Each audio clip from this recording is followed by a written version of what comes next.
I used to believe that getting kicked out on my birthday was the darkest moment of my life. I was wrong. Years later, after I bought my first home, my parents walked in, sat down like they owned the place, and claimed my house was family property. They did not realize that specific sentence would become the very weapon that would eventually destroy them. My name is Lila Blair, and on the gloomy Tuesday that marked my 26th birthday, I learned that the concept of home is fragile, terrifyingly conditional, and capable of being revoked in the span of a single heartbeat. I was a small woman, barely scraping 5 feet and 3 inches in height, with a frame that vanished inside oversized hoodies. But the weight pressing down on my chest that evening felt heavy enough to crush concrete. I drove my beat-up silver sedan down the familiar streets of our suburban neighborhood. The transmission slipped every time the car shifted past second gear, a mechanical groan that I had learned to ignore over the last 4 years. I had spent the day working a double shift at the diner, serving lukewarm coffee and greasy hash browns to truckers and tourists, smiling until my jaw ached. All I wanted was to go home, take a hot shower, and maybe, just maybe, eat a slice of cake with my parents. I was not asking for a party. I was not asking for gifts. I just wanted the quiet acknowledgement that I existed and that I had survived another year. When I turned onto our street, the sun was already dipping below the horizon, casting long, bruised shadows across the manicured lawns. I pulled into the driveway, the gravel crunching loudly under my tires. That was when I saw it. It looked like a pile of garbage waiting for the sanitation trucks. Black plastic bags were heaped onto the front porch, a cardboard box, soggy from the damp evening air, sat precariously on top of the railing. A lamp I recognized, the one with the chipped ceramic base that I had bought at a thrift store when I was 18, lay on its side in the grass, the shade crushed. My heart hammered against my ribs, a frantic, bird-like rhythm. I turned off the ignition, but I did not get out immediately. I sat there, gripping the steering wheel until my knuckles turned white. It had to be a mistake. Maybe they were cleaning out the attic. Maybe there was a leak in the roof. Logic tried to build a defense against the nausea rising in my throat, but deep down, the instinct of a daughter who had never been the favorite whispered the truth. I stepped out of the car. The air smelled of rain and cut grass. As I walked up the driveway, the front door swung open. My mother, Darla, stepped out. She did not look like a woman greeting her daughter on her birthday. She looked like a bouncer blocking the entrance to an exclusive club. She stood with her arms crossed tightly over her chest, her face set in a hard, impenetrable mask. Behind her, lurking in the shadow of the hallway, was my father, Gavin. He was looking everywhere except at me, at the floor, at the wall, at his own shoes. And then there was Mason. My younger brother leaned against the doorframe, his phone held up in landscape mode, the camera lens pointed directly at my face. He was grinning, that distinct, cruel smirk he wore whenever he successfully got me in trouble during our childhood. The red recording light was blinking. "What is this?" I asked. My voice sounded thin, foreign to my own ears.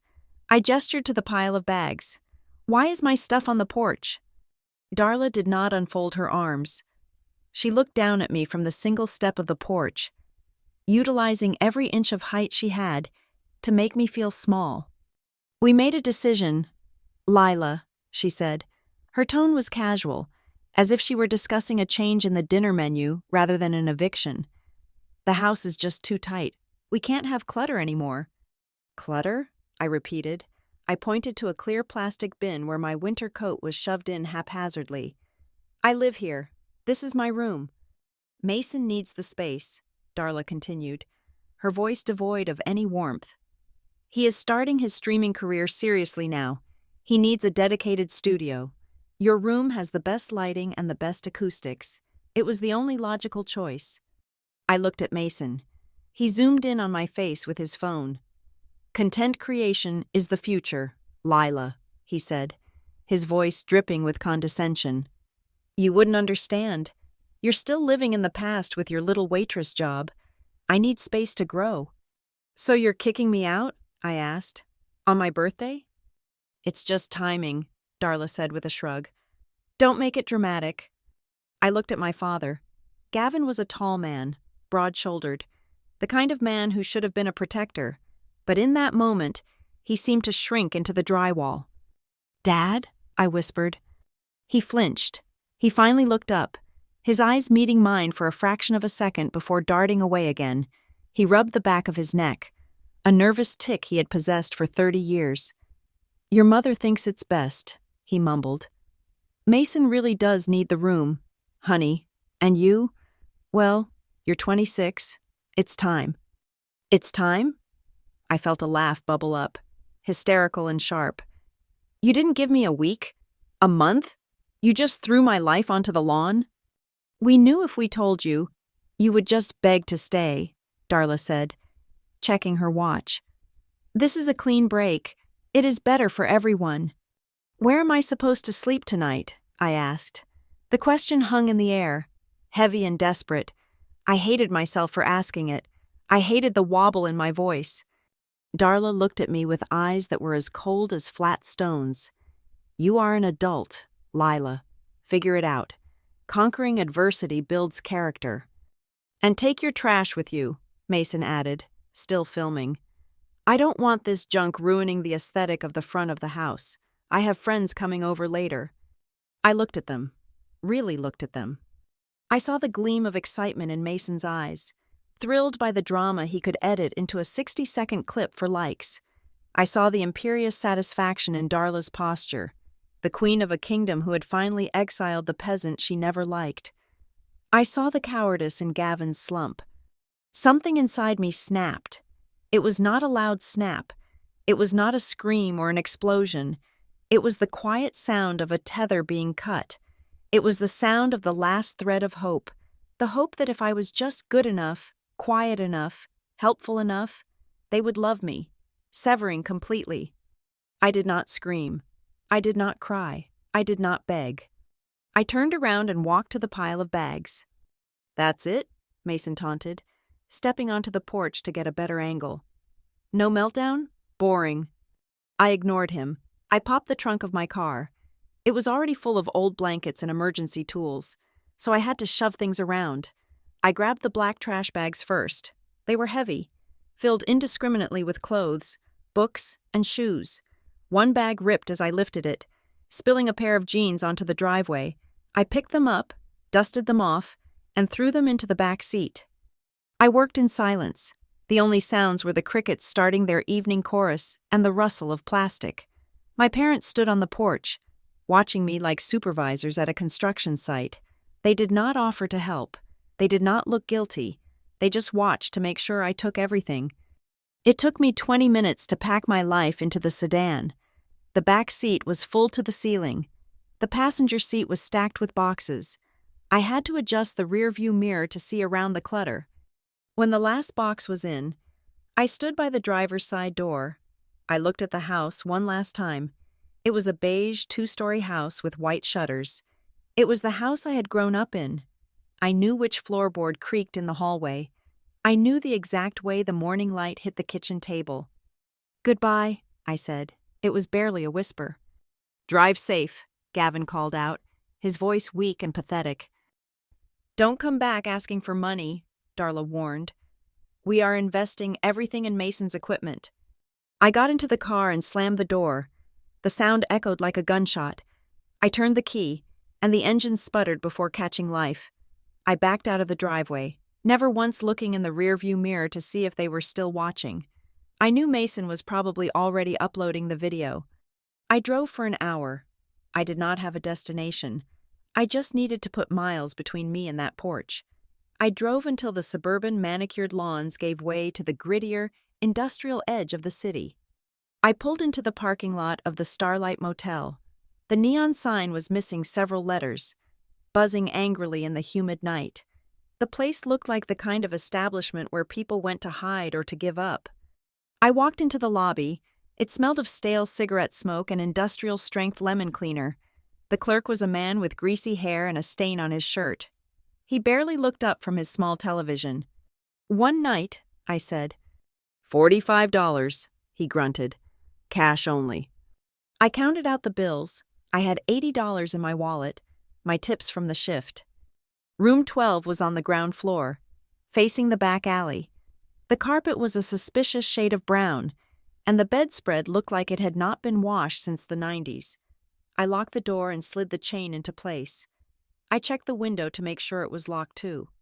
I sat on the edge of the bed. The room was silent except for the hum of the mini-fridge. I realized I was hungry. My stomach growled, a stark reminder that life continues even when your world collapses. I rummaged through my purse and found what I had bought at a gas station on the way over. A single vanilla cupcake.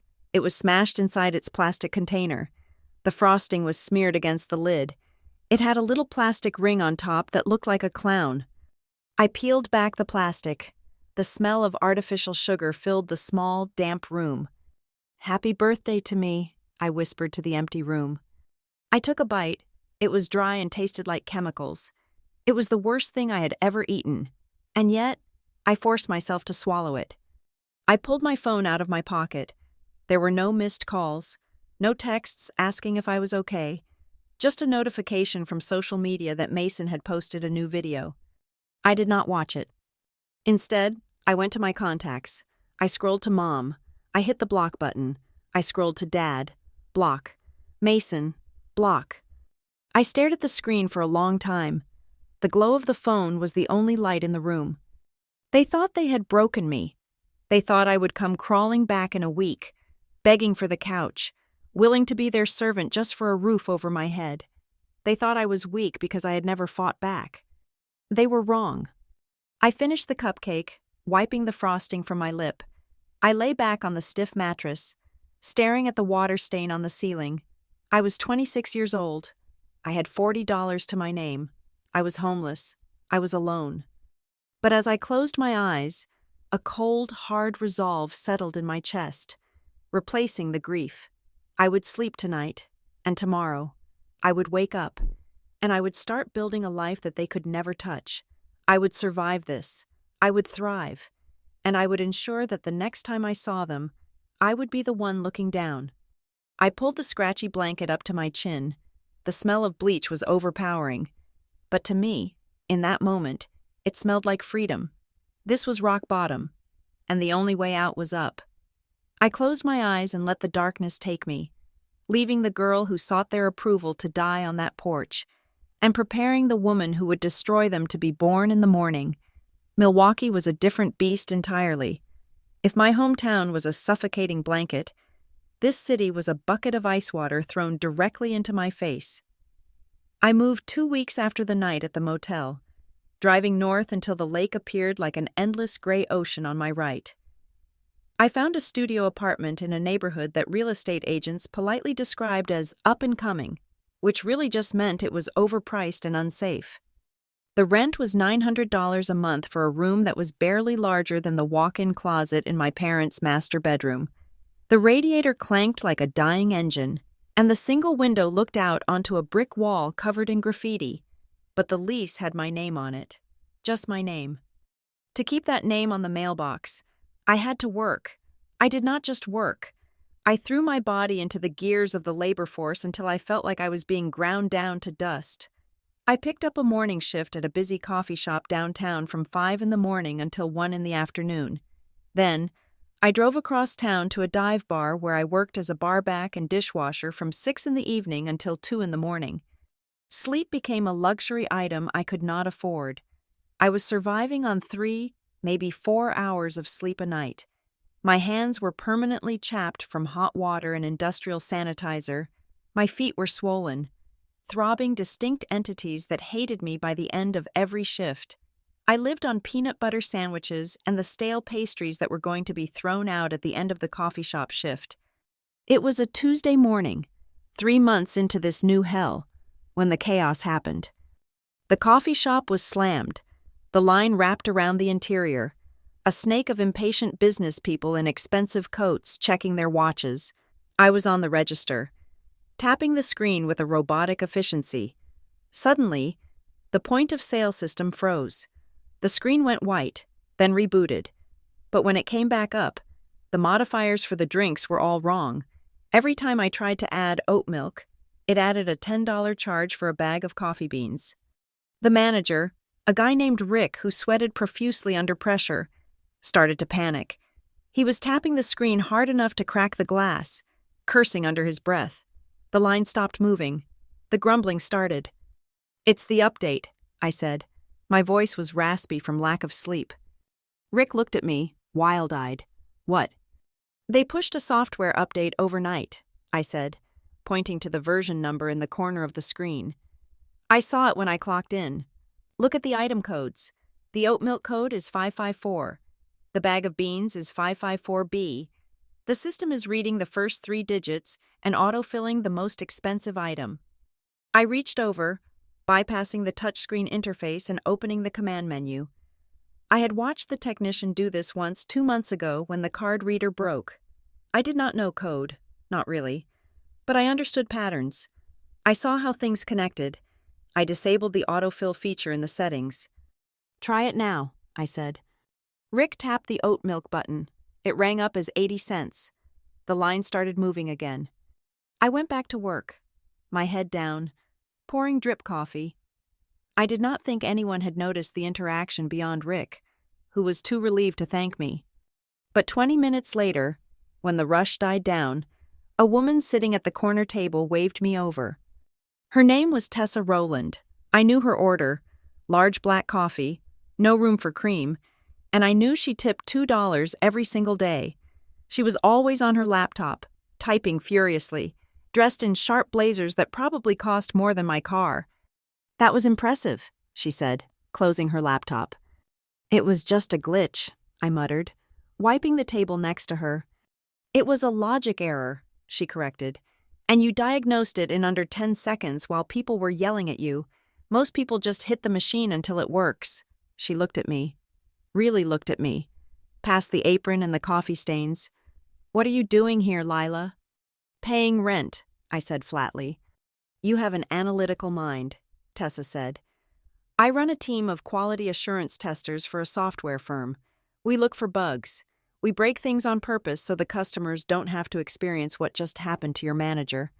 She slid a business card across the table. "You don't need a degree for the entry-level contract work," she said. "You just need to be obsessive, logical, and willing to learn. The pay is double what you make here, and you get to sit in a chair." I took the card. It felt heavy in my hand. That night, in my freezing car during the break between my 2 jobs, I looked up the terms she had used: quality assurance, SQL, Python, data analysis. It was a foreign language. It was a wall of text and code that seemed impenetrable. I sat there, smelling like stale beer and bleach, looking at the glowing screen of my phone. My hands were rough. The skin around my knuckles cracked and bleeding slightly from the dry winter air.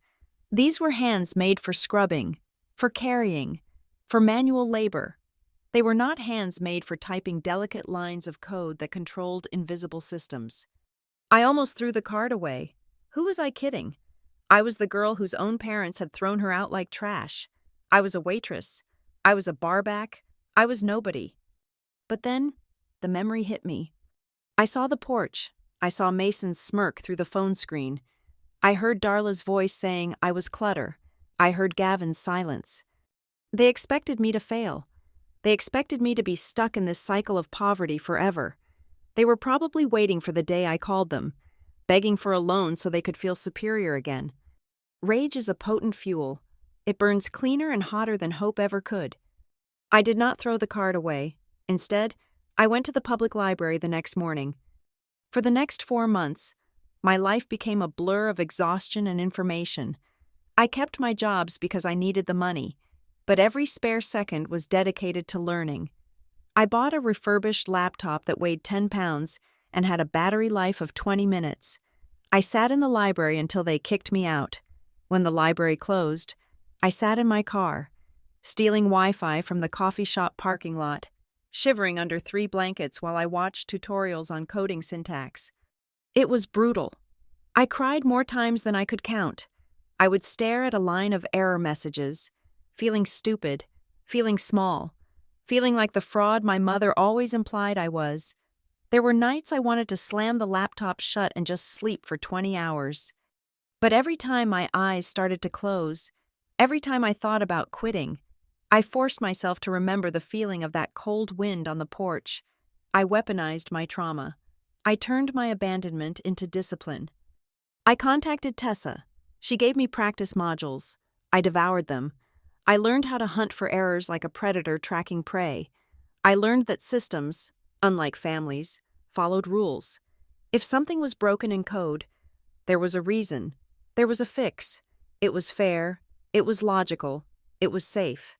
6 months after leaving home, I walked into the glass-fronted lobby of Northlake Systems for an internship interview. I was wearing a black suit I had found at a consignment shop. The sleeves were slightly too long, and I had used a marker to color in a scuff on the heel of my shoe. I felt like a child playing dress-up. The other candidates in the waiting room looked like they had been bred for this. They had degrees from universities I could not even afford to visit. They talked about their summer coding camps and their networking events. I sat in the corner, clutching my bag, my heart hammering against my ribs. When they called my name, I walked into a conference room that smelled of dry erase markers and ozone. There were 3 interviewers. One of them was Tessa, but she did not smile. She treated me like a stranger. "We have a practical test," the lead interviewer said, a man with graying hair and a skeptical expression. "Here is a broken database query. Find the error and optimize it." He pushed a laptop toward me. I looked at the screen. The letters and symbols danced for a second, panic rising in my throat. But then, I took a breath. I looked closer. It was just a pattern. It was just a puzzle. I saw the redundant loop. I saw the missing bracket. My fingers hovered over the keys. These were the same hands that had scrubbed toilets at the bar the night before. They were shaking slightly. "You are trash," the voice in my head whispered, sounding exactly like Mason. "No," I thought, typing the first command. "I am the one who cleans up the mess." I fixed the code. Then I streamlined it, removing 3 unnecessary steps, just like I had streamlined the dishwashing station at the bar to get out 10 minutes earlier. I spun the laptop back around. "It's done," I said. The lead interviewer looked at the screen. He raised an eyebrow. He looked at the timer. I had finished in half the allotted time. "You have no formal education listed here," he said, tapping my resume. "Just food service?" "That means I know how to work hard," I said, my voice steady. "And it means I don't make mistakes, because in my previous job, a mistake meant broken glass. Here, it just means a syntax error. I can handle this." Tessa finally smiled, a small, sharp thing. "She found a logic flaw in a POS system that our vendor didn't catch for 3 weeks," Tessa said to the group. "She has the eye." I got the email 2 days later. It was an internship, paid hourly, but the hourly rate was more than I made in 2 shifts at the diner. I put in my 2 weeks' notice at the coffee shop. I quit the bar. On my first day at Northlake Systems, I walked into the office, and for the first time in my life, I had a desk. I had a chair with lumbar support. I had a badge with my face on it. I sat down and logged in. The screen glowed, waiting for my command. I was still living in the tiny apartment. I was still eating cheap food. I was still lonely. But as I typed my password, I felt a shift in the universe. I was not just surviving anymore. I was building. I was climbing out of the pit they had thrown me into, rung by rung, line of code by line of code, and the view from here was starting to look terrifyingly clear. I was good at this, and if I was good at this, I could be powerful. I touched the badge clipped to my lapel. Lila Blair, analyst intern. It was just a piece of plastic, but to me, it felt like armor. The war was far from over, but for the first time, I had a weapon. The transition from intern to full-time employee happened on a rainy Thursday in November. It was not a ceremonial event involving balloons or cake.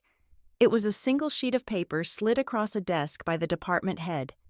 I stared at the number printed in bold near the bottom of the page. $75,000 a year, plus benefits, plus a signing bonus of $5,000. For a girl who had spent the last year calculating the cost of calories versus the cost of gasoline, that number did not look like money. It looked like oxygen. It looked like a steel wall between me and the abyss. I signed the contract with a hand that did not shake. The internship had taught me how to mask my emotions, how to bury the desperate, hungry girl beneath a veneer of corporate professionalism. But inside, my mind was racing. $75,000 meant I never had to sleep in a car again. It meant I could buy brand-name detergent. It meant I could breathe. However, the trauma of poverty does not vanish just because the direct deposit hits your account. It lingers in the way you look at a menu and panic when you see an entree over $15. It stays in the way you hoard napkins and plastic cutlery in your glove compartment. I did not move out of my tiny, overpriced studio apartment. I did not buy a new car to replace my dying sedan. I did not go on a shopping spree for clothes. Instead, I lived exactly as I had when I was making minimum wage. I ate rice and beans. I drank office coffee to save $3 a day. I wore my 3 suits until the fabric began to shine from overuse. Every single cent that did not go to rent or basic utilities went into a high-yield savings account. I watched the number grow like a hawk watching a field for movement. 10,000, 20,000, 30,000. I became obsessed with credit scores. I treated my credit report like a high-stakes video game. I opened a secured credit card, bought a pack of gum once a month, and paid it off immediately. I disputed an old medical bill from when I had the flu 3 years ago until they removed it just to shut me up. My score climbed from a non-existent ghost to a respectable 750 within 18 months. I was building a fortress, and the final piece of that fortress was ownership. I started looking at real estate in Wauwatosa. It was close enough to the city for my commute, but far enough away to feel like a different world. It was a place of tree-lined streets and families walking dogs, a place that felt painfully normal. I did not want a mansion. I did not want a status symbol. I wanted a door that no one could take away from me. I found it on a quiet cul-de-sac.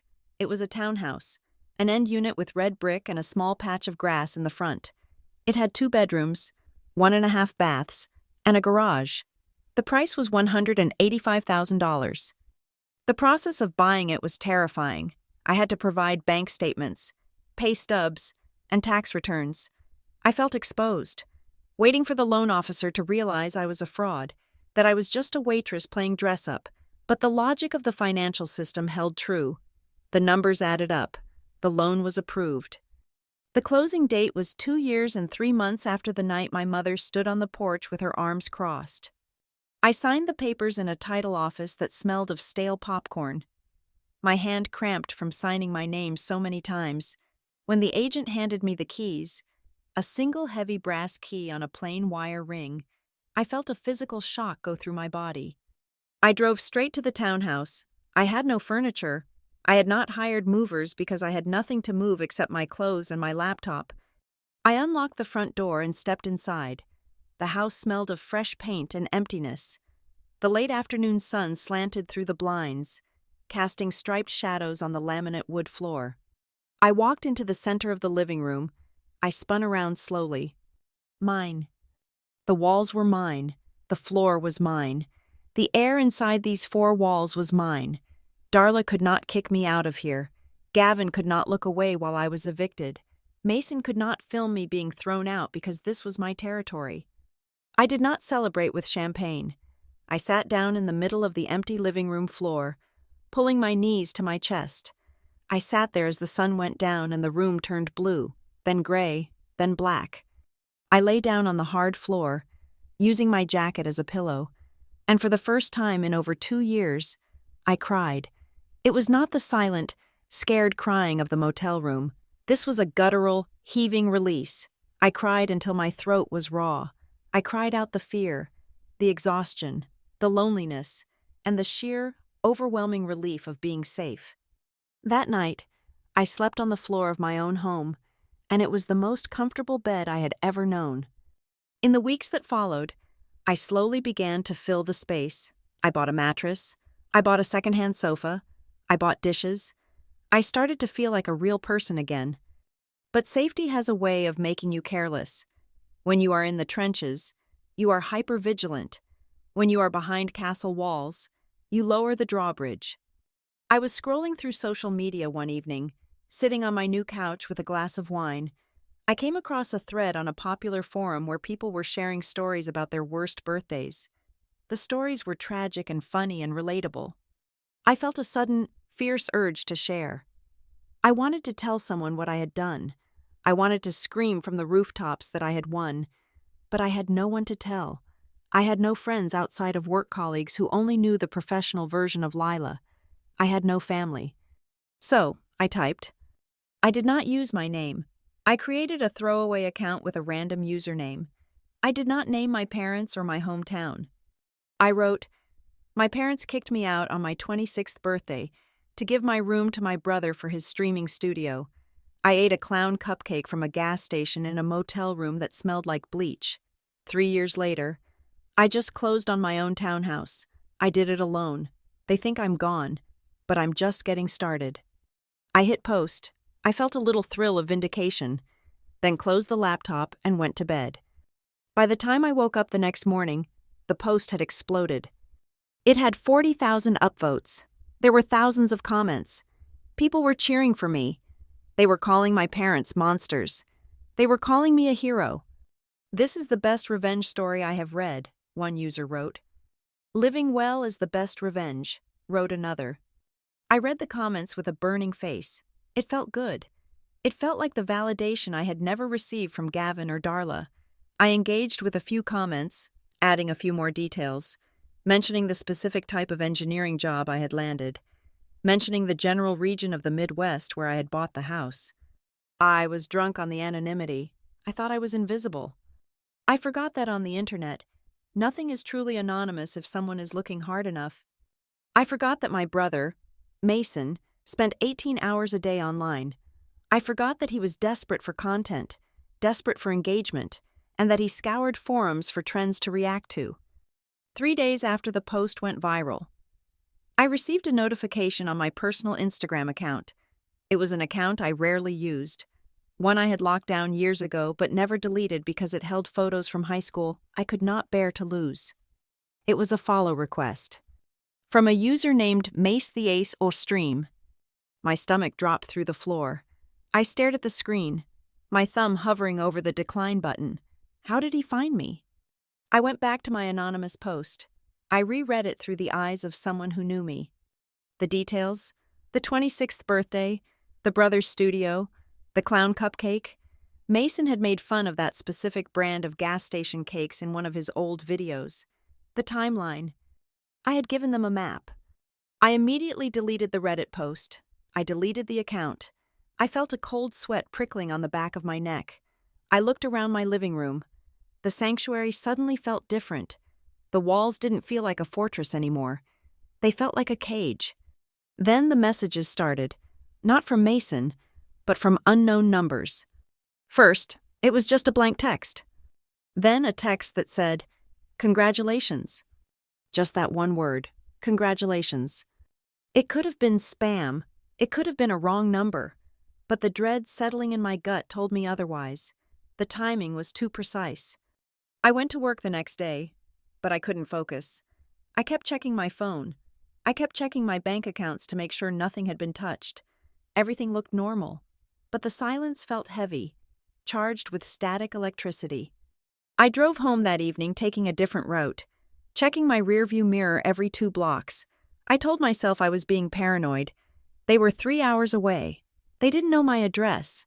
They didn't know my new last name, or rather, the fact that I hadn't changed it. But they knew I had money now. They knew I had a house. The post had mentioned the townhouse. It had mentioned the salary bump implicitly by talking about the purchase. I parked in my garage and closed the door before getting out of the car. I walked into my kitchen and poured a glass of water, my hand shaking slightly. My phone buzzed on the counter. It was an email. It landed in my old personal inbox, the one I hadn't checked in months but still had synced to my phone. Subject: Family Update. Sender: Darla Blair. I didn't open it. I couldn't. I just stared at the notification. The preview text read, We saw the story online. We are so proud of you. Lila, we always knew you had it in you. We need to talk about. The preview cut off there. They weren't angry. That would have been easier. Anger I could handle. Anger I could block. Proud. They used the word proud. And then, we need to talk. I felt a wave of nausea. They didn't want to apologize. They didn't want to reconcile. I remembered the look in Darla's eyes when she talked about Mason's studio. I remembered the way she calculated value. They had seen the post. They saw the success. They saw the townhouse. They didn't see a daughter who had overcome adversity. They saw a resource. They saw an asset. And the most terrifying part was that I didn't know how much they knew. Did they know where I lived? Did they know where I worked? I walked to the front window and peered through the blinds. The street was empty and quiet under the streetlights. But for the first time since I turned the key in the lock, I did not feel safe. I felt hunted. I double-locked the door. I checked the back door. I checked the windows. I sat on the floor again, in the same spot where I had cried tears of joy just weeks ago. But this time, I wasn't crying. I was planning, because I knew, with a dark and absolute certainty, that the silence was over. They were coming, and they weren't coming to visit. They were coming to collect. It was a Sunday afternoon, the kind that usually felt sacred to me. I was sitting on my second-hand beige sofa, a mug of herbal tea warming my hands, watching the dust motes dance in the slanting sunlight. The house was quiet. My house. The silence was not the lonely kind I had known in the motel. It was the peaceful, heavy silence of ownership. Then, the doorbell rang. It was not a hesitant ring. It was a long, insistent press, followed immediately by 3 sharp raps on the wood. I froze. I was not expecting a package. I did not know my neighbors well enough for drop-ins. My stomach turned over, a physical reaction that happened before my brain could even process the possibility. I stood up, setting my tea down on the coaster with a trembling hand. I walked to the door, my socks sliding silently on the laminate floor I had scrubbed just that morning. I looked through the peephole. The world tilted on its axis. The hallway behind me seemed to stretch out, creating a tunnel of vertigo. Standing on my front porch, framed by the distortion of the fisheye lens, were the 3 people I had spent every waking moment of the last 3 years trying to forget. Darla was in the front, wearing a floral blouse that looked aggressively cheerful against her stony expression. Gavin stood behind her, his shoulders slumped in a brown windbreaker, and Mason was leaning against the porch railing, scrolling on his phone, looking bored. They had found me. The internet sleuths, the property records, the digital breadcrumbs I had foolishly dropped. It did not matter how. They were here. I should have pretended I was not home. I should have called the police. I should have run out the back door. But the conditioning of a lifetime is a heavy chain to break. When your mother stands at the door, the child inside you, the one trained to obey, reaches for the lock. I opened the door. I did not invite them in. I blocked the threshold with my body, gripping the door handle so hard the metal bit into my palm. "What are you doing here?" I asked. My voice was steady, but my heart was hammering against my ribs like a trapped bird. Darla did not say hello. She did not smile. She did not look at my face. Instead, she pushed past me. She physically shoulder-checked me, her purse digging into my side, and stepped into my living room. "So," she said, her eyes sweeping over the room like a scanner. "This is it." Gavin followed her, keeping his head down, mumbling something that sounded like a greeting. Mason brought up the rear. He looked at me, smirked, and walked right in, leaving his muddy sneakers on the entry mat I had bought just last week. "Nice place," Mason said, though his tone suggested otherwise. He walked over to my television, a modest 40-inch screen, and tapped the frame. "Kind of small, isn't it? With the money you are making, I figured you would have an OLED by now." "Get out," I said. It came out breathless. I turned to face them. They were standing in my living room. They were breathing my air. The violation felt physical, like they had smeared grease over a clean window. You need to leave. Now. Darla ignored me. She walked into the kitchen, running a finger along the countertop. She checked the brand of the refrigerator. She opened a cabinet door and peered inside at my stack of plates. Laminate countertops, she noted aloud, disappointment in her voice. Not granite, and this layout. It is a bit boxy, isn't it, Gavin? Gavin looked up, his eyes watery and red-rimmed. He looked older than I remembered. His hair was thinner, and there was a gray pallor to his skin that spoke of stress and cheap food. It is a roof, Darla, Gavin said softly. He looked at me then, and for a second, I thought I saw shame. It is a good roof, better than where we are. Where you are? I asked, stepping further into the room, trying to reclaim my space. I thought you were living in the house, the one you kicked me out of.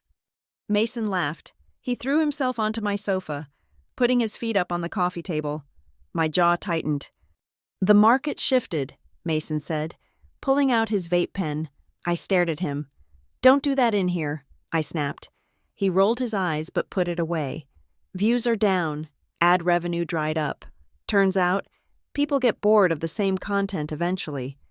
Your father lost his job at the distribution center 6 months ago, Darla said. Turning from the kitchen, she did not sound sad. She sounded accusatory, as if Gavin's unemployment was somehow my failing. They downsized, age discrimination, if you ask me, but the bills kept coming. We are behind, Lila, Gavin said, his voice cracking. Way behind, the mortgage, the utilities, Mason's equipment loans. And that concerns me why? I asked. I felt a cold hardness settling over me, the armor I had forged in the library and the server rooms of North Lake Systems. You made it very clear that I was not part of the household equation when you threw my clothes on the lawn. Darla walked over to the center of the room. She stood there, planting her feet firmly, claiming the ground. We are family, she said. The word sounded like a threat. Family helps family. We saw your post. We know about your job. We know about this place. You have done well for yourself. I did well despite you, I corrected her. Not for myself, for my survival. Semantics, Darla waved her hand dismissively. The point is, you have resources, we have needs, and we are here to rectify the imbalance. Rectify? I looked at them. You think you can just show up here and demand money? Not money, Mason piped up from the couch. Assets. He sat up, leaning forward, his elbows on his knees. The predator look was back in his eyes, the same one he had when he filmed me crying. We talked to a financial advisor, Mason said. Or, well, a guy on a forum who knows about this stuff. Since you are single, and young, your assets are vulnerable. If you get sued, or if you lose your job, you lose everything. But if you protect the asset within a family trust structure— Stop, I held up a hand. I am not putting my house in a trust with you. Not a trust. Exactly, Darla said. She took a step closer to me. The smell of her perfume, lilac and old powder, hit me, triggering a wave of nausea. We need to secure the family's future. This house, it is a good start. It has equity. We can leverage that. Leverage it? I repeated. You want to take out a loan against my house? It is just paperwork, Lila, Mason said smoothly. We put Mom's name on the deed, joint tenancy.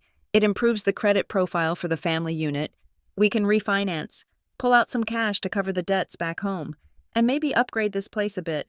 It is a win-win. I can set up a better studio here in the second bedroom. The lighting is better in this neighborhood anyway. I stared at him. The audacity was so colossal it was almost impressive. They did not just want to stay, they wanted to consume. They were locusts, and I was the crop. Let me get this straight, I said, my voice dropping to a whisper. 3 years ago, on my birthday, you told me there was no room for me. You told me I was clutter. You watched me drive away with nowhere to go. And now, you want me to give you half of the only thing I have ever owned? We didn't kick you out, Gavin mumbled, looking at his shoes. We launched you. Look at you now. You needed that push. I slept in a car, I screamed. The control finally slipped. I washed my hair in gas station sinks. I ate garbage. You didn't launch me. You tried to bury me. But you didn't die, Darla said coldly. So stop being dramatic. You are being selfish. Lila. Just like always. Hoarding all this space while your brother sleeps on a futon in the basement because we had to rent out his room to boarders just to keep the lights on. That is not my problem, I said. Get out of my house. Darla did not move. She crossed her arms, mirroring the stance she had taken on the porch 3 years ago. But this time, I was not the scared girl in the driveway. This house, Darla said, enunciating every syllable, is family property. The room went dead silent. Excuse me? I asked. You are our daughter, Darla said. We raised you. We fed you. We clothed you for 26 years. Everything you are, everything you have achieved, is because of the foundation we built. You are an extension of this family. Therefore, your assets are the family's assets. This house is family property. My blood ran cold. It was not a plea for help. It was a declaration of ownership. They truly believed it. They believed that because they had birthed me, they owned me, and by extension, they owned the bricks, the mortar, and the land I stood on. I bought this house, I said, my voice shaking with rage. My name is on the deed. My money pays the mortgage. You have nothing to do with it. We have rights, Darla said, her voice lowering to a menacing hiss. Parents have rights. There are laws, Lila, filial responsibility laws. Look them up. In some states, children are legally required to support their destitute parents. We can drag this into court if you want to be difficult. We can make a scene at that fancy technology company you work for. Imagine what your boss would think if he knew you were letting your elderly, sick parents starve while you live in luxury. I am not sick, Gavin objected weakly. Shut up. Gavin, Darla snapped. She turned back to me. We are going to leave now. We will give you a week to think about it. Mason has the paperwork ready. We expect a key. And we expect my name on that title. Mason stood up from the couch. He walked over to me, looming over me just like he used to when we were kids. Don't be stupid, Lila, he said. You know you can't win against Mom. Just sign the papers. It is easier that way. Besides, we are doing you a favor. You don't know how to handle real estate. You need us. He patted my shoulder. I flinched away as if he were radioactive. Sunday next week, Darla said. Have a key cut for us. They turned and walked out. Darla marched with her head high. Mason swaggered. Gavin shuffled, looking back once with a helpless shrug, as if to say, what could I do? They left the front door wide open. I stood there for a long time, staring at the rectangle of bright, harsh afternoon light spilling into my hallway. I could hear their car engine start, a sputtering, unhealthy sound, and then fade away down the street. I walked to the door and closed it. I locked the deadbolt. Then I engaged the chain. Then I went to the back door and checked that lock too. I was shaking. My hands were trembling so badly I could barely hold the glass of water I poured for myself. I sat down on the floor, my back against the kitchen cabinets, pulling my knees up to my chin. The house was quiet again, but the silence had changed. It was no longer peaceful. It was holding its breath. This house is family property. The sentence echoed in my mind, bouncing off the walls. They were not asking. They were invading. They were going to try to take it all. They used guilt. They used threats. And they used the twisted logic of a toxic hierarchy. But as the tremors in my hands began to subside, replaced by the cold, calculating focus I used when hunting for a bug in the code, I realized something. They had made a mistake. They had shown me their hand. They told me exactly what they wanted and exactly how they planned to get it. They thought I was still the victim. They thought I was still the girl who would drive away to avoid a scene. They didn't know who I was now. They didn't know I spent my days analyzing threats and building firewalls. Family property, I whispered to the empty room. I stood up. I wiped the single tear that had escaped down my cheek. I walked over to my desk and opened my laptop. I was not going to cut a key. I was not going to sign a deed. I was going to war. The office of Liam Booker was the antithesis of my parents' chaotic living room. It was situated on the 14th floor of a glass tower in downtown Milwaukee, smelling of lemon polish and expensive leather. Liam himself was a man of sharp angles and even sharper suits, with a reputation for handling forensic accounting and complex family law with the precision of a surgeon. I had found him through a recommendation from Tessa, who told me that if I wanted to go to war, I needed a general, not a diplomat. I sat in the stiff client chair, my hands clasped tightly in my lap to stop them from shaking. I had just finished recounting the Sunday invasion, the demand for the key, the threat about filial responsibility laws, and the chilling declaration that my home was family property. Liam listened without interrupting. He took notes on a yellow legal pad with a fountain pen that scratched rhythmically against the paper. When I finished, he capped the pen and looked at me over the rim of his glasses. Family property, he repeated, testing the weight of the phrase. It is an interesting choice of words. Legally, it is nonsense in this context. You are an adult. The deed is in your name, and they contributed nothing to the purchase, but psychologically, and perhaps financially, it suggests a pre-existing entitlement. He swiveled his chair to his computer. You mentioned you built your credit score up from nothing, Liam said. Did you ever run a full tri-bureau forensic report? Not just the free summary you get from your credit card app, but the deep dive history that shows every inquiry, every address association, and every dormant account going back 10 years? I check my score every week, I said defensively. It is 750. I dispute anything that looks wrong. Scores are aggregates, Lila, Liam said, his fingers flying across the keyboard. They hide the details. If an account is in good standing, or if it is old and dormant, it might boost your score or simply not affect it much, but it is still there. I want you to sign this authorization. We are going to pull everything. If they are this confident about owning your assets, I suspect they have been practicing ownership for a long time. I signed the digital pad. We waited in silence for 5 minutes while the system processed the request. The air conditioning hummed, a low white noise that made the ringing in my ears seem louder. Here we go, Liam said. The printer in the corner whirred to life. He walked over and retrieved a stack of paper. It was thick, too thick for someone who had only really existed in the financial system for 3 years. Liam sat down and began to flip through the pages. His face remained neutral, but I saw a slight tightening at the corner of his jaw. He circled something with a red pen. Then he flipped the page and circled another item, then another. Lila, he said quietly, come look at this. I walked around the desk. He pointed to a section titled Associated Addresses. There were 2 addresses listed. One was my new townhouse in Wauwatosa. The other was my parents' house, the house I had been kicked out of. That is normal, right? I asked, my voice trembling. I lived there for 26 years. That is normal, Liam agreed. But this is not. He slid his finger down to the revolving credit section. I stared at the lines of data. Emerald Card Services. Opened. 7 years ago. Status. Open. Balance.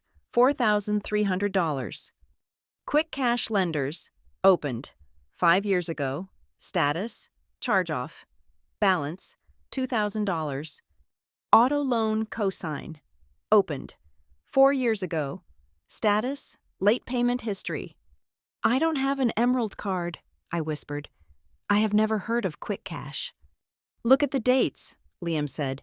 7 years ago, you were 19. I closed my eyes, and suddenly, the memory hit me with the force of a physical blow. I was 19, sitting at the kitchen table. Darla was there, smiling, a rare occurrence. She had a stack of papers in front of her. It is just for insurance, honey, she had said, sliding a page toward me. Since you are living here, we need to bundle you onto our policy to save money. Just sign here and here. I remembered another time, a year later. Mason needs a cosigner for his student laptop. Gavin had said, looking at the floor. My credit is a little dinged up right now. It is just a formality. You trust your brother, don't you? I had trusted them. I was a kid. I was desperate for their approval. I thought signing a piece of paper was the price of admission for their love. They used me, I said. The realization felt like ice water in my veins. They opened credit cards in my name. They put utilities in my name. It is called identity theft, Liam said bluntly. But because you were a member of the household, and because they likely mixed these with legitimate expenses or paid the minimums just enough to keep the wolves at bay, they kept it hidden. They used you as a financial battery. When their credit ran dry, they plugged into yours. But my score, I stammered, my score is good now. Because you have been aggressively building positive credit for 3 years, outweighing the bad debt, Liam explained. And look here, he pointed to a recent inquiry, dated just 3 weeks ago. Someone tried to open a home equity line of credit using your social security number. What? I gripped the edge of the desk. It was denied because the property address didn't match the one on your driver's license record, thanks to your recent move, Liam said. But the attempt was made, and the address used for the application? Your parents' house. I felt sick. I walked back to the chair and sat down heavily. The pieces of the puzzle were slamming into place, forming a picture so grotesque I wanted to look away. This isn't about them needing a place to stay, I said, my voice hollow. This isn't about Mason needing a studio. No, Liam said. He took off his glasses and cleaned them with a silk cloth. If they just wanted a room, they would have begged, but they demanded your name on the deed. Do you know why? I looked at him. Because right now, these loans, the Emerald card, the old debts, they are fraudulent, but they are attached to you loosely, Liam said. If they can get your name on a joint deed with your mother, they effectively merge your financial identities. They can refinance your home, roll all this secret debt into the new mortgage, and make you legally responsible for paying off their mistakes with your house. They want to launder their debt through my success. I realized. Precisely, Liam said. They don't want to live with you, Lila. They want to consume you. They want to legitimize the theft they have been committing for the last 7 years. Once Darla is on that deed, she owns half the equity. She can borrow against it. She can force a sale. She can drain the value of the property until it is a husk, just like they probably did with their own home. I thought about Mason's smirk. We are doing you a favor. You need us. They weren't just parasites. They were predators. They had been farming me for years, waiting for the harvest. The eviction on my birthday wasn't an accident. It was probably because I had started asking questions about money, or because they had maxed out what they could get from me while I was under their roof and needed to cycle the debt. And now that I had a fresh, clean, valuable asset, a house worth nearly $200,000, they were salivating. That sentence, I whispered. That house is family property. It was a confession, Liam said. In their minds, your social security number is their property. Your credit score is their property. Your future is their property. I looked down at my hands. They were the hands of a senior analyst at Northlake Systems. They were hands that wrote code to protect billion-dollar companies from cyber attacks. And yet, right under my nose, my own flesh and blood had breached my firewall. I felt a tear slide down my cheek, but it wasn't sadness. It was the cold, hard condensation of pure rage. Can we prove it? I asked. The paper trail is undeniable, Liam said, tapping the stack of documents. The IP addresses for the online applications will likely trace back to their home router. The signatures will likely match your mother's handwriting, not yours. We have enough here for a criminal case. Lila, we are talking about fraud, forgery, and identity theft. I don't just want to stop them, I said. I looked up at Liam, and for the first time, he smiled. It was a wolfish smile. Good, he said, because if we play this right, we aren't just going to stop them. We are going to let them walk right into a trap of their own making. What do? I asked. You go home, Liam said. You lock your credit files so tight air can't get through, and you wait for next Sunday. When they come for the key, you don't give them the house. You give them nothing. But you let them believe they are winning just long enough for us to tighten the noose. I stood up. The nausea was gone. In its place was a clarity sharper than any line of code I had ever written. I picked up the credit report. It was heavy. It was a record of betrayal. It was a list of every time my mother had looked me in the eye and lied. They said they wanted to handle the family finances, I said, clutching the papers. Then let's give them a masterclass in finance, Liam replied. I walked out of the office and into the elevator. As the numbers counted down to the lobby, I didn't feel like the victim anymore. I felt like the architect of their ruin. They wanted a family reunion? I would give them one. But this time, I would be the one holding the knife. The war did not begin with a shout or a gunshot. It began with the quiet, rhythmic clicking of a mouse button. That Monday morning, instead of going into the office, I sat at my kitchen table with a pot of coffee and a list of instructions from Liam. I logged into the websites of the 3 major credit bureaus, one by one. I initiated a total security freeze. It felt like I was bolting steel shutters over the windows of my digital life. Equifax, frozen. Experian, frozen. TransUnion, frozen.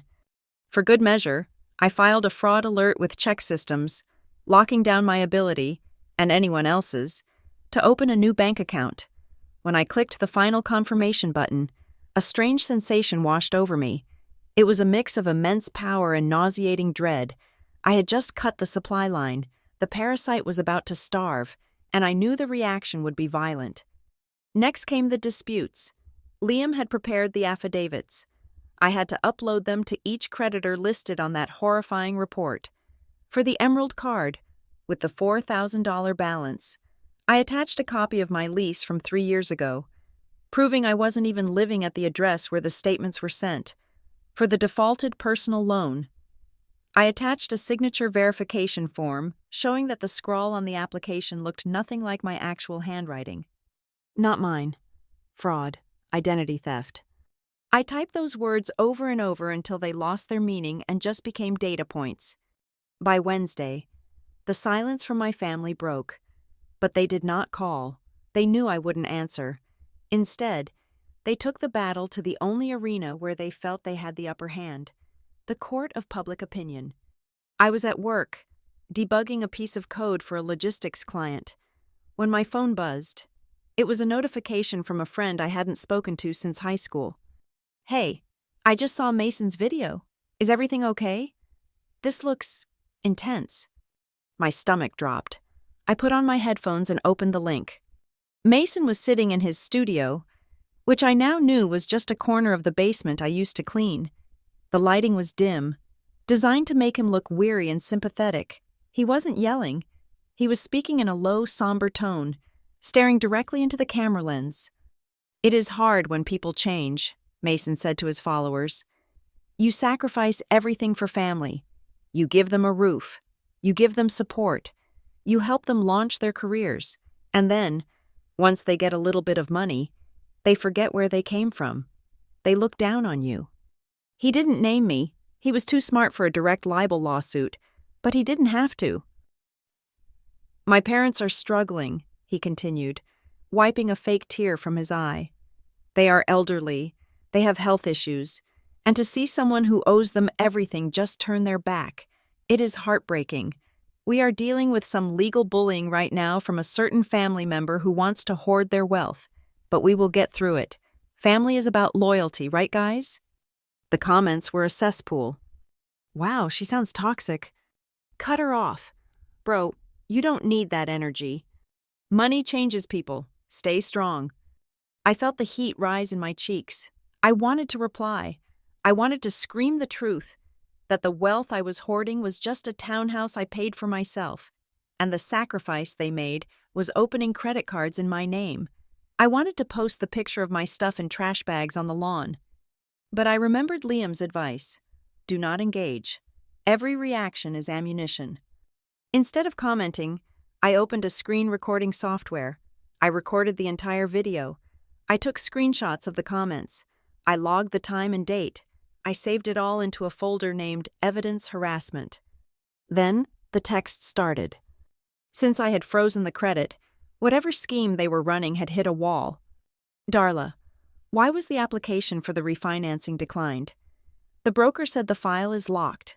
Unlock it immediately. We have a deadline. Mason, you are playing a dangerous game. Lila, you think you can just shut us out? Mom is crying. I hope you are happy. Gavin, please, honey, we just need this one bridge loan to clear the old debts. Then we will take your name off. I promise. Just unlock it for 24 hours. I didn't reply.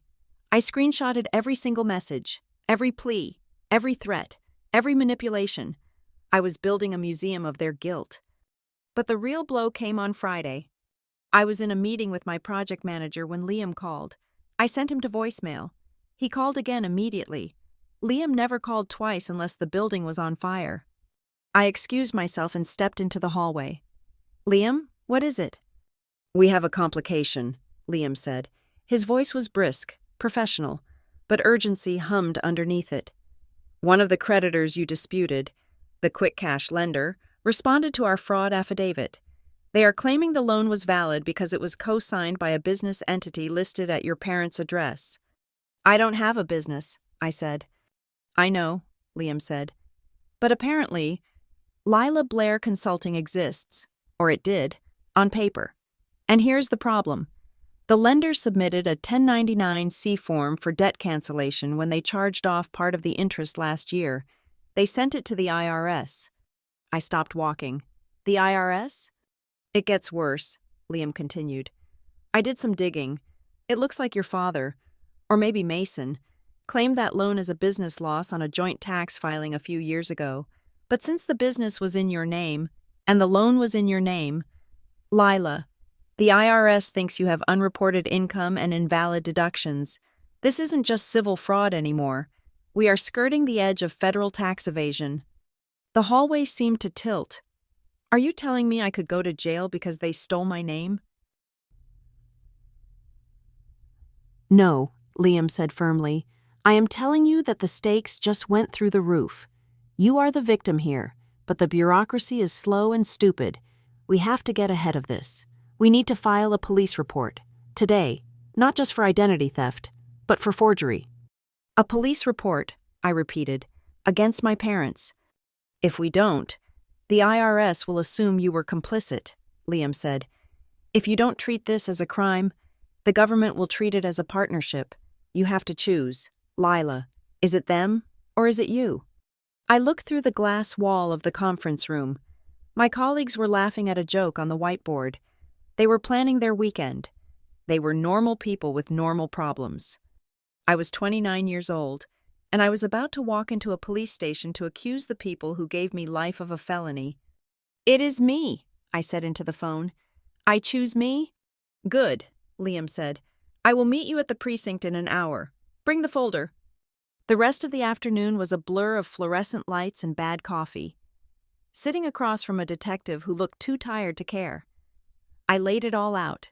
The credit report, the texts, the video Mason posted, the tax documents Liam had faxed over. The detective, a woman named Miller, flipped through the file. She stopped at the text from Darla. Unlock it immediately. She admits to knowing the file is locked, Miller muttered. That implies she knows she is trying to access credit that isn't hers.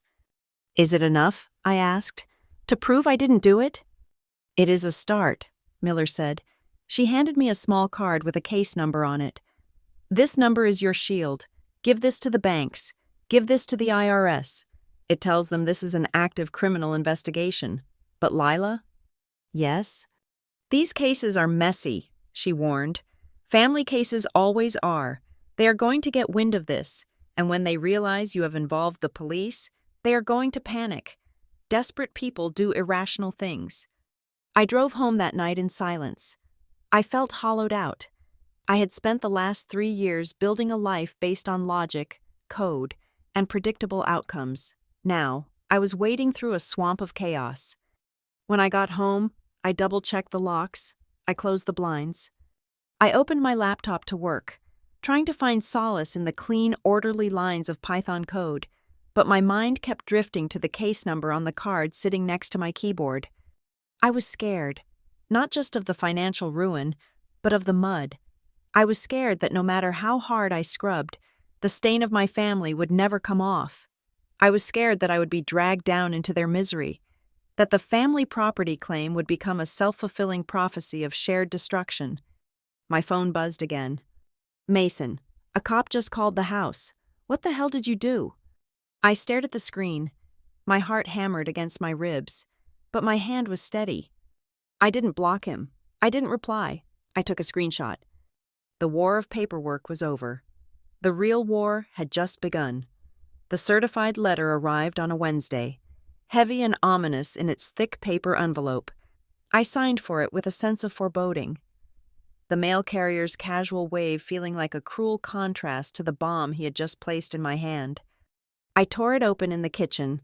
It was not a lawsuit, at least not the kind I expected. It was a document titled Notice of Pendency of Action, commonly known as a lis pendens. Attached to it was a sworn affidavit filed with the county recorder's office. I read the legal jargon, my breath hitching in my throat. Claimant, Darla Blair. Nature of claim, constructive trust and equitable lien. Amount, $45,000. The affidavit claimed that my parents had provided a private familial loan of $45,000 to assist with the down payment of the townhouse, with a verbal agreement that the property would serve as collateral. It stated that I had defaulted on the repayment terms. I dropped the paper onto the counter. I had put down exactly $37,000, every single cent of it saved from my paycheck and bonuses. They had not given me a dime. In fact, on the day I closed, I had bought my own celebratory dinner because I had no one to share it with. I drove to Liam's office in a fugue state of rage. Liam spread the documents out on his mahogany desk. He did not look angry. He looked like a predator who had just caught a scent. He pulled out a magnifying glass, an actual, old-school magnifying glass, and leaned over the notary stamp on the last page. "This is sloppy," Liam said, his voice low and tight. "Look at the notary stamp. Patricia Higgins. Is that a friend of your mother's?" "Patty?" I asked, racking my brain. "She goes to their church. She runs a daycare." "Well, Patty is playing with fire," Liam said, straightening up, "because this document is dated for the 14th of last month, but the recording date is yesterday, and more importantly, the language here. Verbal agreement for equitable interest. They are trying to cloud the title." "What does that mean?" I asked. "It means you can't sell the house," Liam explained. "You can't refinance. You can't take out a loan. If anyone runs a title search on your property right now, this red flag pops up. They have effectively handcuffed your biggest asset." "They are lying," I said. "I can prove where the money came from. I have the bank statements." "Of course," Liam said. "We can prove it in court, but that takes months, and that is their play. They don't want to win a trial. Lila, they know they would lose. They want to force you to the negotiating table. They want you to panic, to call them, and to say, 'Okay, I will give you $5,000 just to make this go away.' It is extortion dressed up as civil litigation." "Darla," I whispered. "She always said she knew how to work the system." "She is not working the system," Liam corrected. "She is committing a felony. Filing a false instrument with a public office is a crime. Patty the notary just made herself an accessory." He picked up the phone. "I am filing a motion to expunge this immediately, and we are going to file a cross-complaint for slander of title. We are going for damages, Lila, punitive damages." I left his office feeling a strange mix of vindication and violation. They were willing to perjure themselves, willing to drag their church friends into criminal acts, just to get a piece of what I built. But the violation went deeper than just paper. That night, unable to sleep, I started digging through my digital past again. Liam's question about how they knew so much kept nagging at me. How did they know the exact purchase price? How did they know I had closed on that specific date? My social media post had been vague. I logged into my current email. Secure, two-factor authentication active. Then I thought about my old email, the one I used in high school, the one I used to apply for jobs when I was first starting out. I hadn't used it for anything important in years, but it was still active as a junk folder for newsletters and spam. I navigated to the login page.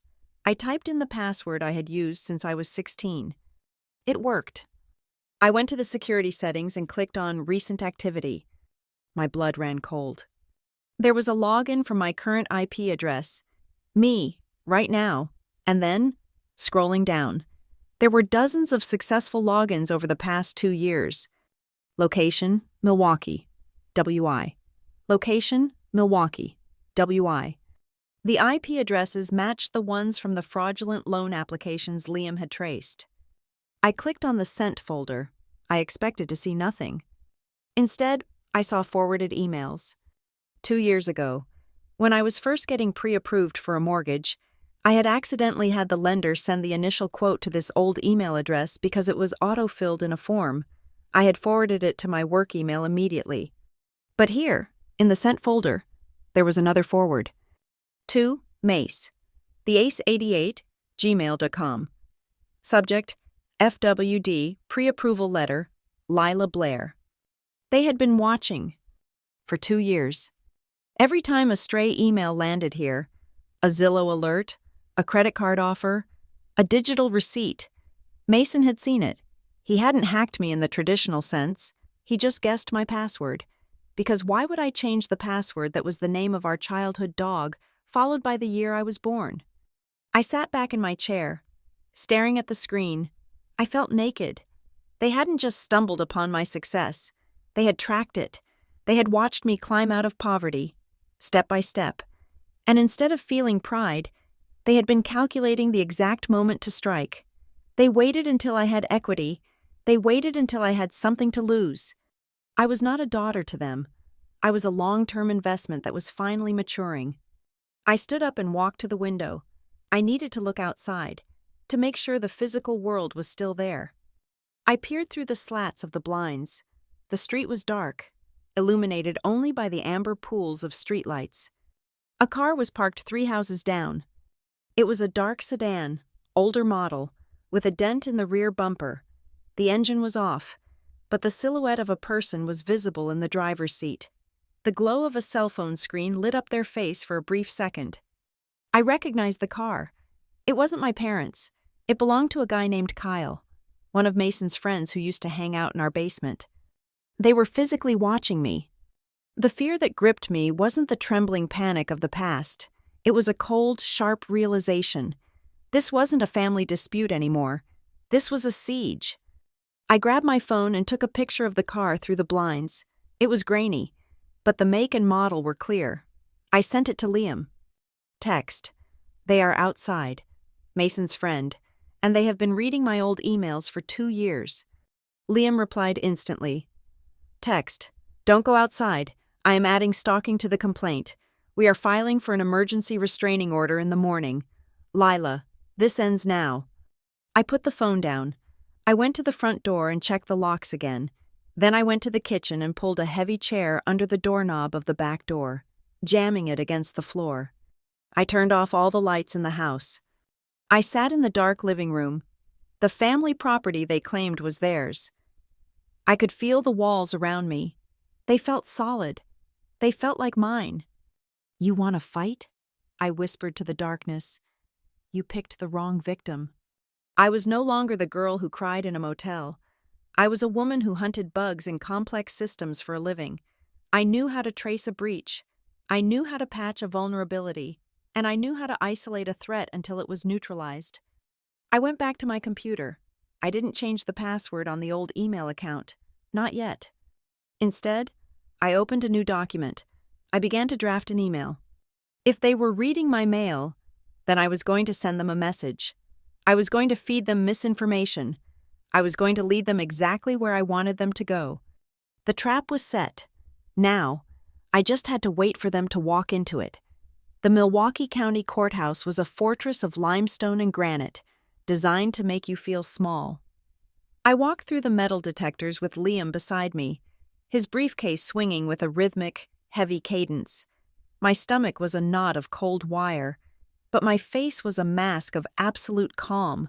I had practiced this expression in the mirror for 3 nights. I would not be the hysterical daughter. I would be the cold, unfeeling algorithm they accused me of being. Inside the hearing room, they were already waiting. Darla had dressed for the occasion. She wore a soft pastel cardigan that I had never seen before, something that made her look frail and grandmotherly. She clutched a tissue in her hand, twisting it nervously. Gavin sat next to her in an ill-fitting suit that smelled of mothballs from 10 feet away. Mason had slicked his hair back and covered his tattoos with a long-sleeved button-up shirt. They looked like a Norman Rockwell painting that had been left out in the rain. When the judge, a stern woman named Honorable Edith Vance, called the session to order, Darla wasted no time in launching her performance. Her lawyer, a court-appointed generalist who looked overworked, asked her to explain the lien on my house. Darla took the stand, and the tears started before she even spoke a word. It was impressive, in a horrifying way. "We just wanted to help her," Darla sobbed, dabbing her eyes. "Lila has always been difficult, independent to a fault. When she said she wanted to buy a house, we scraped together everything we had, $45,000. It was our retirement money. We gave it to her in cash because we don't trust banks. Not after the recession. We just wanted her to be safe." She looked at me then, her eyes swimming with practiced sorrow. "We didn't ask for interest," Darla continued, her voice trembling. "We just wanted a verbal agreement that the money would be returned when she got settled. But then she cut us off. She stopped answering calls. She treated us like strangers. We had to file the lien. It was the only way to protect the family assets." Gavin nodded from the bench, his head hung low, playing the part of the broken patriarch perfectly. Mason sat up straight, shaking his head with a look of pained disappointment, as if he were the responsible older brother dealing with a delinquent sibling. "She abandoned us," Mason whispered loudly enough for the judge to hear, "after everything Mom did for her." Judge Vance looked at me. Her expression was unreadable, but I could feel the weight of societal expectation pressing down. Parents are supposed to be good. Children are supposed to be grateful. The narrative was seductive. Then it was Liam's turn. He did not raise his voice. He did not pace. He stood at the podium, adjusting his glasses, and looked at Darla with the clinical detachment of a scientist examining a bacteria sample. "Mrs. Blair," Liam said, "you claim you gave my client $45,000 in cash. Can you provide a withdrawal slip from any bank, a liquidation receipt from any asset, or a tax return showing you possess that amount of liquid capital?" Darla blinked. The tears stopped for a second. "I told you. We kept it at home, in a safe." "I see," Liam said. "And on what date did you give her this cash?" "It was around the closing date," Darla stammered. 2 years ago." Liam turned to the judge. "Your Honor, I am submitting into evidence Exhibit A. This is a complete audit of Lila Blair's financial history. It shows every deposit made into her accounts for the last 5 years. There is no deposit of $45,000. There is no series of smaller deposits.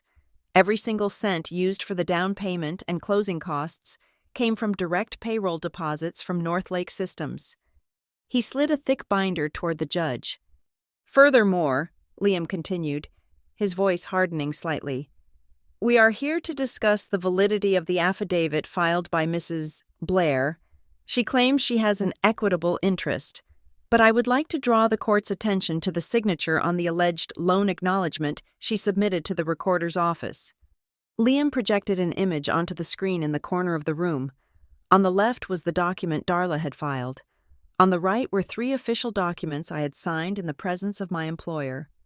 "The signature on the left," Liam said, pointing, "has a distinct loop on the L and a sharp slant to the right. The signatures on the right, the authentic ones, are vertical and compact, but interestingly—" He clicked a button. A third image appeared. It was Darla's signature from her driver's license. "The handwriting style on the fraudulent document matches the handwriting of the claimant, not the defendant," Liam stated. "Specifically, the pressure points on the pen strokes. Darla shifted in her seat. The frail mother mask slipped for a fraction of a second, revealing the predator underneath. She must have been rushing when she signed it, Darla snapped. She was always careless. Let's talk about carelessness, Liam said. He walked back to his table and picked up the credit report, the heavy, damning stack of papers. Your Honor, the defense asserts that this lien is not an attempt to recover a loan, but rather an instrument of extortion to cover up a pattern of long-term identity theft. The air was sucked out of the room. Mason stopped nodding. Gavin froze. Liam began to read. He listed the credit cards. He listed the loans. He listed the dates. 7 years ago, Liam read, an emerald card opened in Lila Blair's name, the billing address, the parent's home, the user, never Lila Blair. Last month, a home equity line of credit application was attempted using Lila Blair's social security number. The applicant IP address traces back to the Blair residence. Darla's lawyer stood up. Objection. This is irrelevant to the lien. It is entirely relevant to motive, Liam countered smoothly. They are attempting to force a settlement because their source of illicit funding, my client, cut them off. This lien is fraudulent retaliation. I was called to the stand. I walked up the steps. I sat down. I looked at Darla. She was glaring at me now, her eyes hard and shiny like marbles. She mouthed the word ungrateful. I turned to the judge. Did you borrow money from your parents? The judge asked. No, Your Honor, I said. My voice was quiet but steady. It filled the room not with volume, but with conviction. I have not taken $1 from them since the day they put my belongings in garbage bags on their front porch 3 years ago. Did you sign the document acknowledging a debt? I did not, I said. I saw that document for the first time 3 days ago. The notary, Patricia Higgins, is a personal friend of my mother. I have never met her in a professional capacity. The judge looked at Darla. She looked at the fake document. She looked at the bank statements Liam had provided. The silence stretched. It was the sound of a story unraveling. Darla tried to salvage it. She let out a loud, wailing sob. She is lying. She is ashamed because she needed us. We are a family. This house is family property. Judge Vance looked up sharply. Excuse me? What did you just say?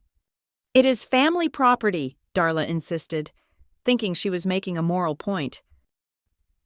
Mrs. Blair, Judge Vance said, her voice dropping an octave, becoming dangerously low. In this country, property is owned by the individuals whose names are on the deed. There is no legal concept of family property that overrides a title deed, especially regarding an adult child. By admitting you view her property as yours, you are undermining your own claim of a loan. A loan implies 2 separate parties. You are describing appropriation. The judge turned to Darla's lawyer. Counselor, I have serious doubts about the authenticity of this affidavit, and if I find that your client filed a false instrument with the county to encumber this young woman's home, I will be referring this matter to the district attorney's office immediately. Mason looked at Darla.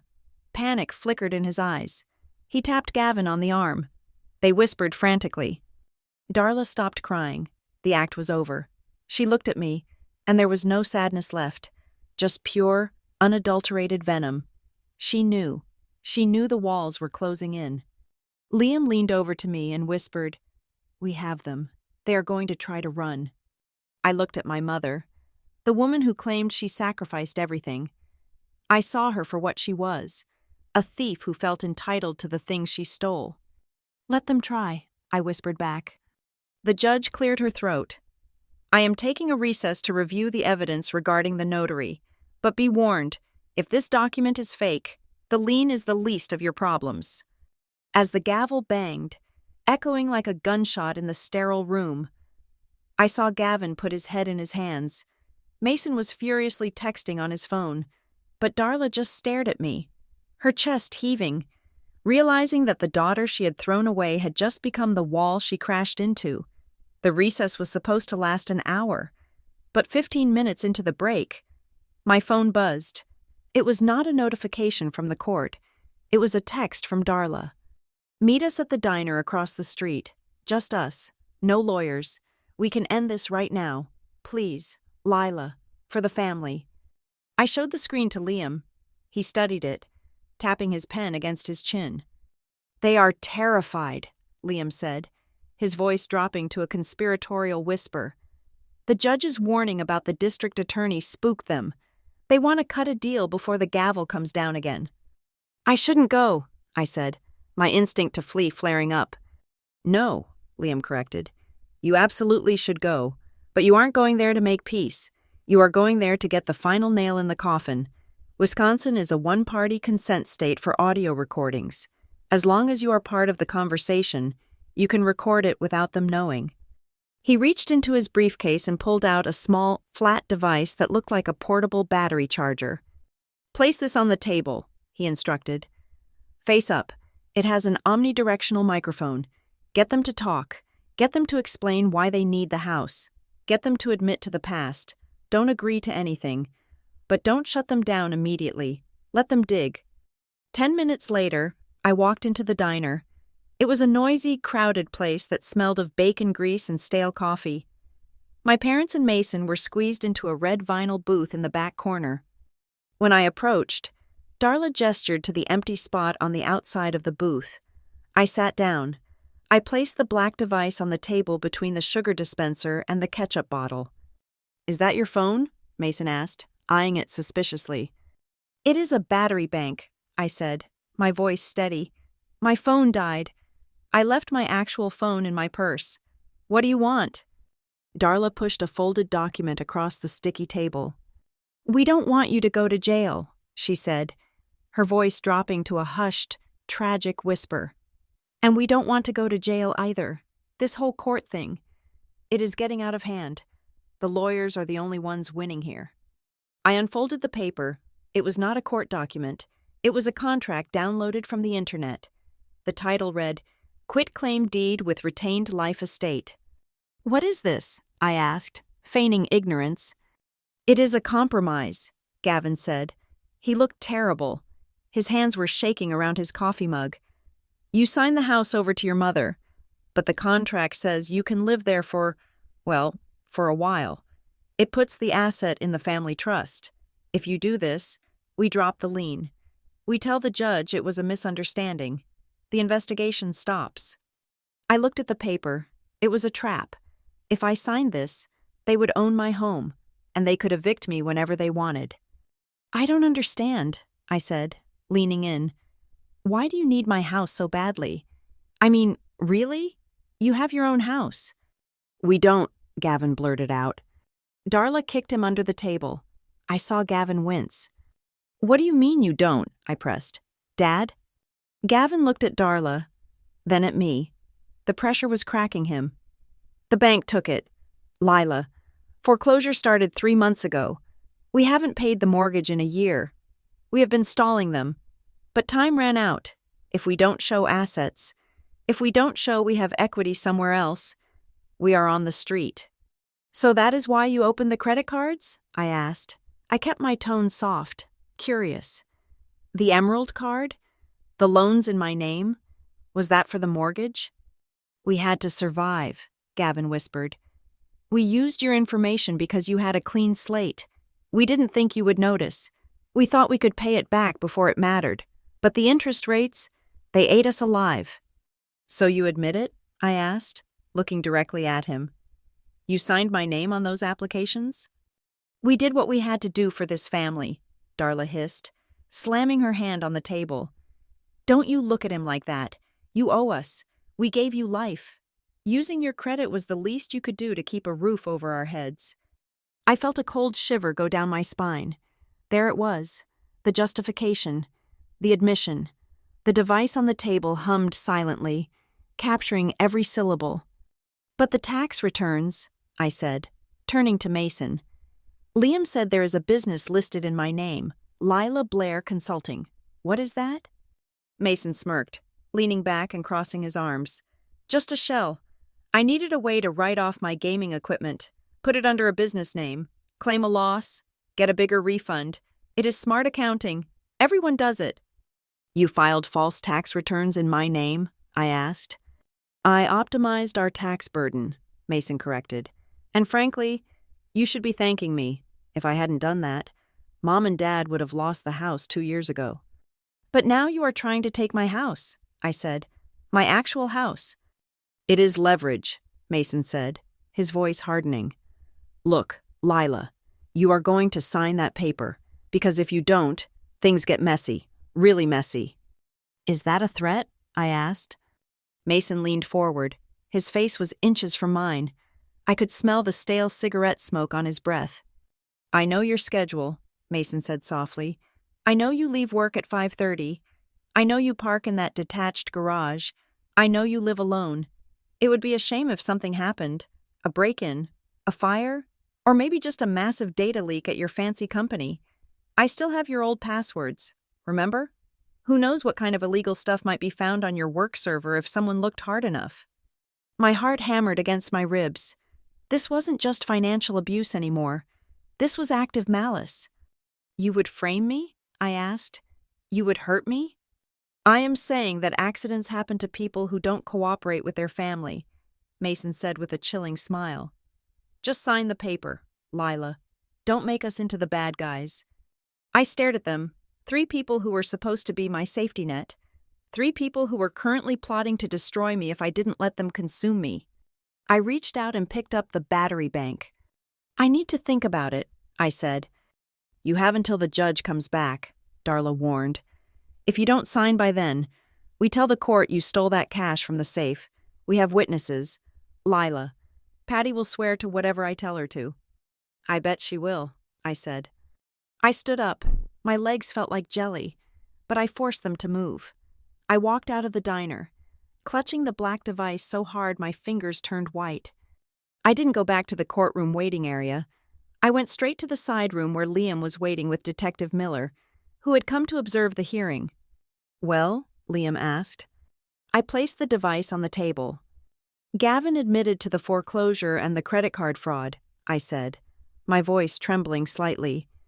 Mason admitted to the tax fraud and the shell company, and I took a deep breath. And Mason threatened to burn my house down or frame me for corporate espionage if I didn't sign over the deed.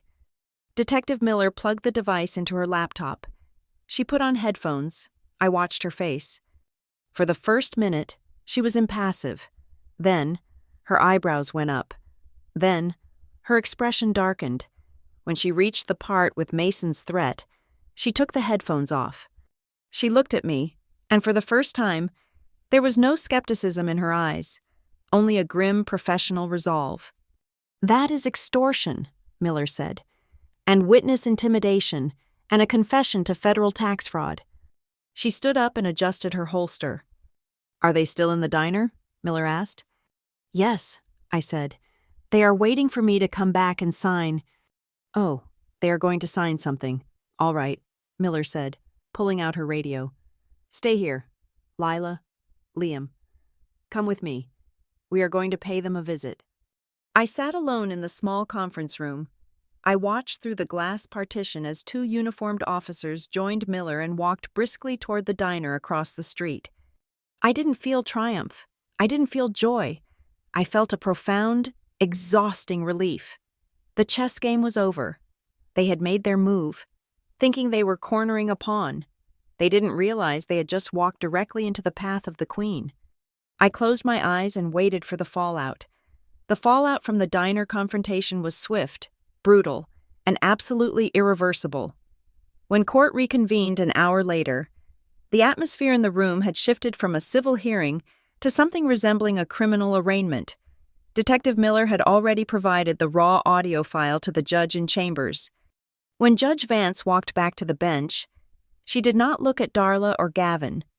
She looked at the papers in front of her with a cold, terrifying precision. In my 20 years on the bench, Judge Vance began, her voice echoing in the silent room, I have rarely seen a case of financial abuse so brazen and so documented. The defense has submitted audio evidence in which the claimants not only admit to filing fraudulent tax returns and opening illicit lines of credit, but also engage in active extortion and threats of physical violence against the defendant. She looked up then, locking eyes with Mason. He shrank into his seat. His earlier arrogance completely evaporated. The motion to expunge the lien on Ms. Blair's property is granted immediately, the judge declared. Furthermore, I am issuing a permanent restraining order against Darla Blair, Gavin Blair, and Mason Blair. You are to have no contact with the defendant. You are not to come within 500 feet of her home or her place of employment. If you violate this, you will be arrested on the spot. Darla let out a gasp, reaching for Gavin's arm, but the judge was not finished. Regarding the admissions of tax fraud and identity theft captured on the recording, Judge Vance continued, I am forwarding all evidence to the District Attorney's Office and the Internal Revenue Service with a recommendation for full prosecution. This civil matter is concluded. The criminal matter has just begun. The sound of the gavel striking the wood felt like the heartbeat of a new life. In the weeks that followed, the house of cards my family had built collapsed with spectacular speed. Liam was relentless. With the court order in hand, he aggressively pursued the credit bureaus, the Emerald Card, the personal loans, the defaulted utilities. Every single fraudulent mark was scrubbed from my history. My credit score didn't just recover, it soared. The invisible chains that had bound me to their financial sinking ship were finally severed. But for my family, the consequences were not just numbers on a screen, they were tangible. The investigation sparked by the recording revealed that Mason's business was a complete fabrication used to launder money from the loans taken out in my name. The IRS does not take kindly to tax evasion. The penalties levied against them were catastrophic.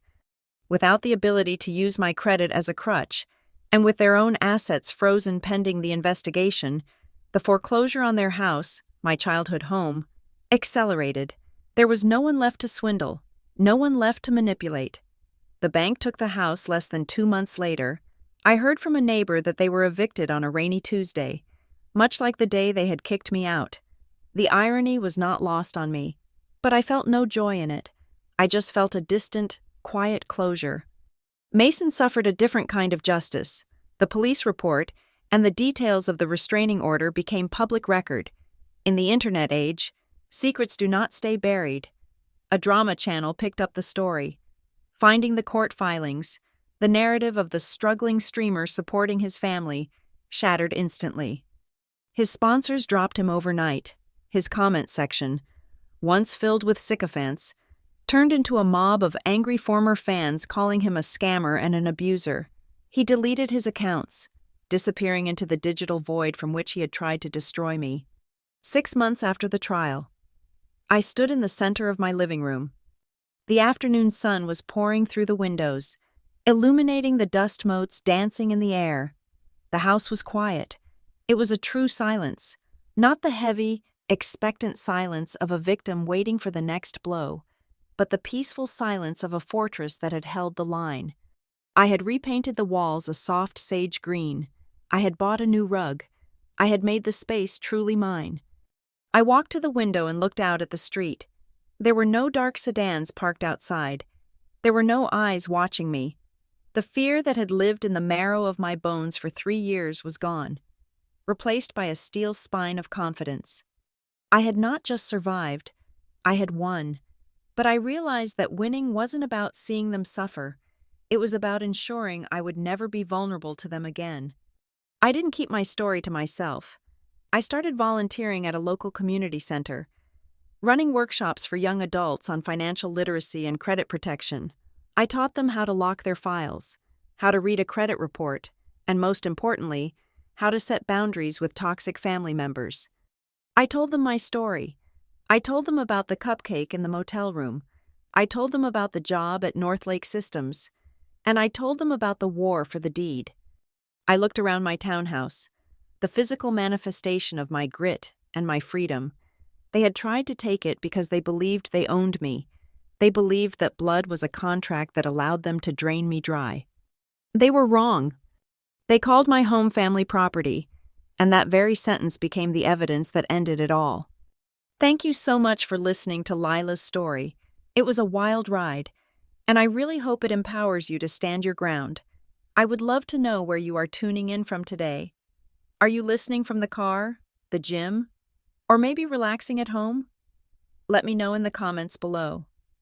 I love reading your thoughts. If you enjoyed this story, please make sure to subscribe to the Lila Revenge Stories channel. Hit that like button and smash the hype button to help this video get discovered by more people who need to hear it. See you in the next story.